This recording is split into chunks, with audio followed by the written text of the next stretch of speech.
Hey, welcome back. Or if you're new here, hey, welcome. Quick question before we start. Are you driving right now? Maybe doing the dishes? Or, let's be real, are you scrolling while sitting on the porcelain throne? No judgment. That's exactly why I make me. Hey, welcome back. Or if you're new here, hey, welcome. Quick question before we start. Are you driving right now? Maybe doing the dishes? Or, let's be real, are you scrolling while sitting on the porcelain throne? No judgment. That's exactly why I make these. I'm a pharmacist, 9 years in, and I got tired of medical research being this thing that only doctors and scientists actually read. So I started doing this instead. I take real, published research papers, and I translate them into something a normal human being can actually understand. No jargon, no PowerPoint slides, just you, me, and whatever you're doing right now. Today's topic is one I get asked about constantly. Sildenafil versus Tadalafil. Viagra versus Cialis. Now before you think, oh, this isn't for me, hang on. Erectile dysfunction affects somewhere between 5 and 20% of men worldwide. Researchers estimated that by 2025, over 322 million men would be dealing with it globally. We're past that point now, and honestly, the numbers haven't gotten smaller. So yeah, this is worth knowing about, whether it's for you, your partner, your dad, or just because you're genuinely curious. Let's get into it. Okay, first things first. How do these drugs even work? I'm going to explain this in the simplest way possible, and I promise it'll make sense. So here's the deal. For an erection to happen, your body needs blood vessels to relax and open up. To do that, your body releases a chemical signal. Think of it like a go message.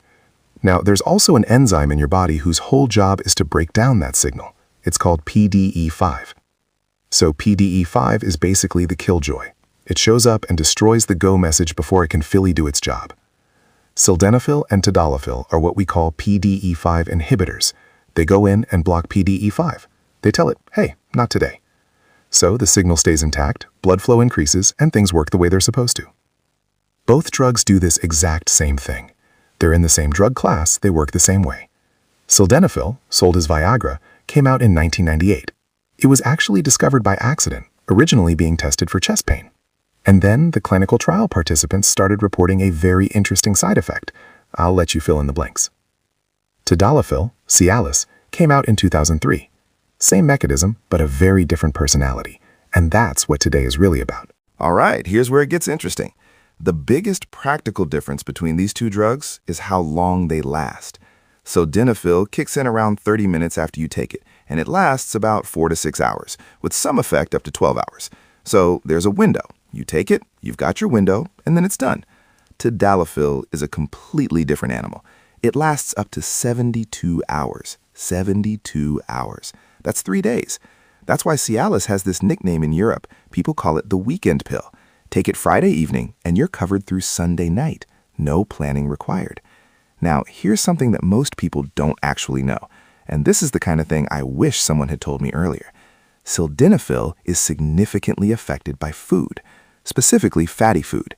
If you take Viagra after a big cheeseburger and fries, a full English breakfast, or really any heavy meal, the absorption drops noticeably. The fat in your stomach slows everything down, and the drug doesn't get into your system as efficiently. Tadalafil, completely food independent. Eat whatever you want. A 3-course dinner, a late-night burger, it doesn't matter. The drug absorbs the same way regardless. For most people living real lives, where dinner comes before romance, that's actually a huge deal.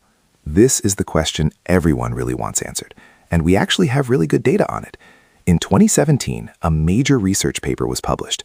The researchers collected data from 16 separate clinical trials. Combined, those trials included 5,189 patients. This type of analysis, where you pool results from many studies into one big picture, is called a meta-analysis.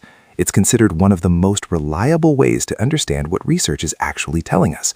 So here's what they found. In terms of raw effectiveness, improving erectile function scores, the two drugs were essentially identical. Same results. Sexual satisfaction? Same.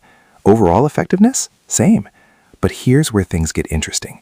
When they looked at psychological outcomes, confidence, relationship satisfaction, overall treatment satisfaction, Tadalafil came out significantly ahead.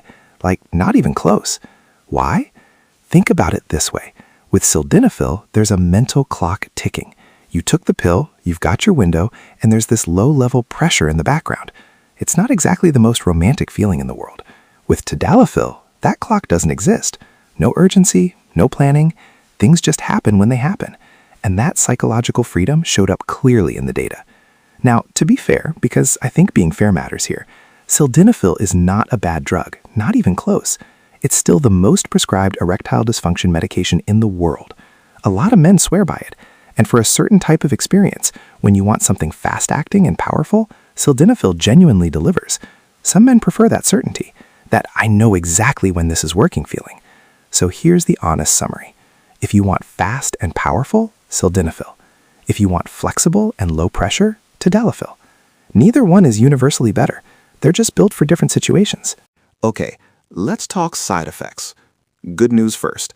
The overall rate of side effects is similar between the two drugs. Both are generally well tolerated. But the types of side effects are different, and this is worth knowing.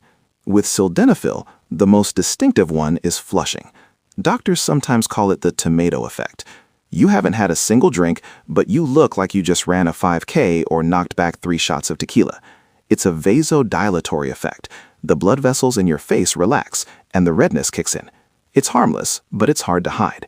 Your partner notices, your coworker notices if you happen to take it at the wrong time. It's just noticeable. Tadalafil, on the other hand, has significantly lower rates of flushing. Your face stays normal. But Tadalafil has its own thing, muscle aches and back pain. The data shows the rate of muscle-related side effects with Tadalafil is nearly 5 times higher than with Sildenafil.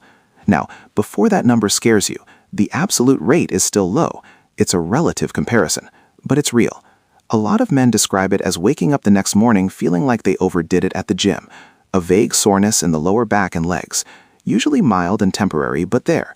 So the honest trade-off is this. Sildenafil, your face might give you away. Tadalafil, your lower back might complain the next day. Pick your poison. This is my favorite part, because at the end of the day, studies are one thing, but what did real patients actually prefer when they used both? The researchers asked men who had tried both drugs which one they wanted to continue. The results were not subtle.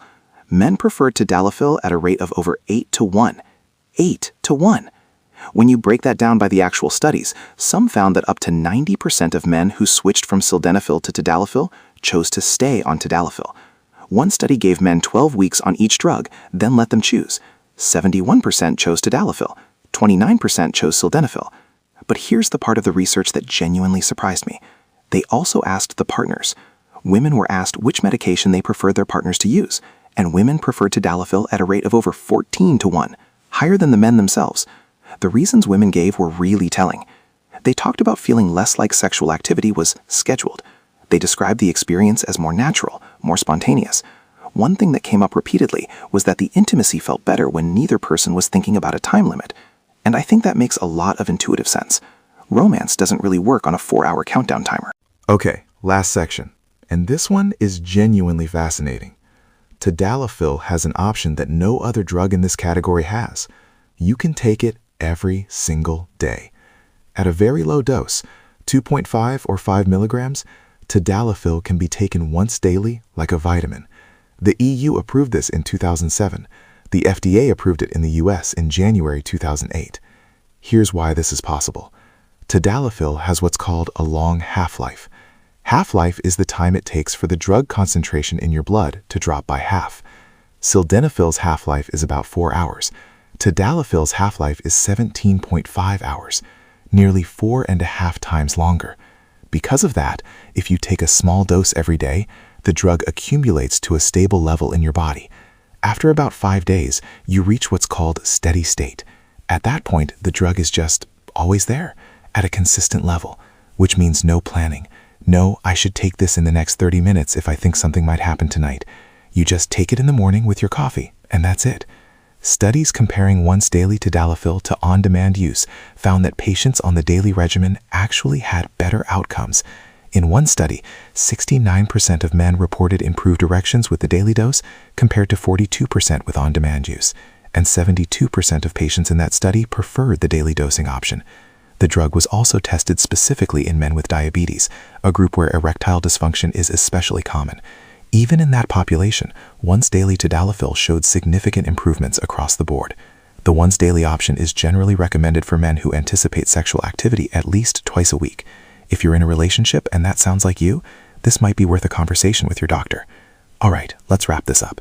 Here's the summary, as clean as I can make it. Both Sildenafil and Tadalafil work. The raw effectiveness is basically the same, but Tadalafil wins on psychological outcomes, patient preference, and partner preference, and it's not particularly close. Sildenafil still has its place. It's fast, it's powerful, and for men who want that reliability and predictability, it delivers. If you want flexibility and a more natural experience, Tadalafil, potentially on a daily low dose, is probably the more modern approach. One important thing before you go. If you are taking any nitrate medications, things like nitroglycerin for chest pain, you cannot take either of these drugs. The combination can cause a dangerous drop in blood pressure. Always talk to your doctor or pharmacist before starting anything. That's what we're here for. All right, if you made it this far, honestly, thank you. You just absorbed the content of 2 published research papers without really having to try. That's kind of the whole point of this channel. If you found this useful, subscribe. New episode drops every week. Same format, you drive, I'll explain the science. See you next time.